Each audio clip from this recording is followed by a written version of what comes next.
Orain urte batzuetatik hona ohikoa da mutil gazte eta ez zain gazteak monopatin gainean ikustea hiri guztietako kale eta plazetan.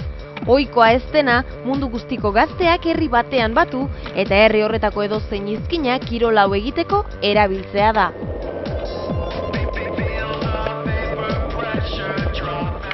Badira urte batzuk Bartzelona gazte hauek guztiak hartzen dituela. Izan ere munduko streeta praktikatzen duten patinatzaileen hiria bihurtu da, skateboard modalitate bat.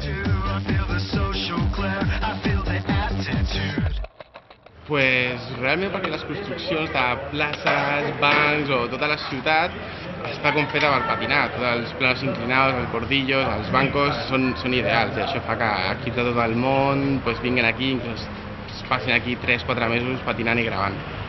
Ahí me sales, Pues me vengo aquí a patinar, hay muchos sitios para patinar y pues es una de las ciudades más reconocidas en todo el mundo por la arquitectura y pues mucha gente de todo el mundo se viene aquí a patinar y a grabar y pues bueno, aquí estoy.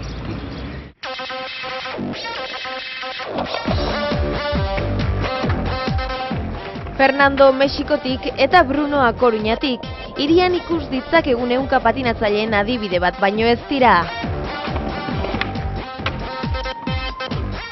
Baina badago eragozpenik. No sé, la verdad, porque el calor que hace aquí es un infierno. Venimos a patinar, estamos de tour con DC, la marca de patín, de zapatillas. Y nada, hemos estado por Málaga, Madrid, País Vasco y Barcelona, como dijo Fernán, y aquí estamos acabando. He ido a Málaga, a Madrid y al País Vasco, pero pues Barcelona es donde me gusta más.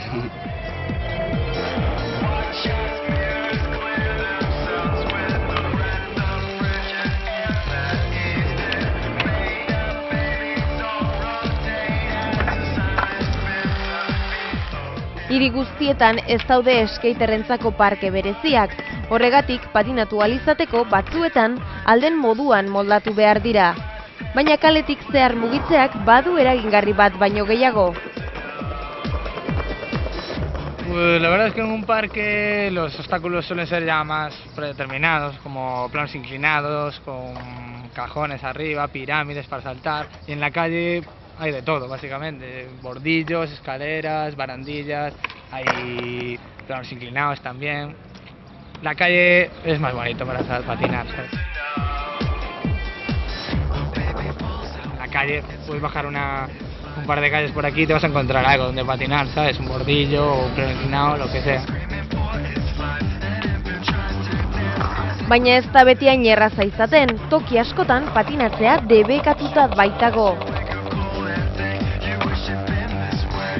Sempre, però sempre hi ha espais on més o menys pots estar, al MACBA normalment es pot patinar, de tant en quan ve la policia i els treu a tots fora, però bueno, això ha sigut així tota la vida. La policía en La Coruña no te molesta, no es como aquí te estaban aquí jodiendo, ¿sabes? De repente ahora mismo puede venir la policía y si estamos aquí nos pueden poner una multa de hasta 900 euros. Y en La Coruña a mí no me han dicho nada nunca, bueno, como mucho, vete de aquí y tal, ¿sabes? Pero nada serio. Mejor en cuanto a la policía, para patinar, no hay comparación. Esta ciudad es reina.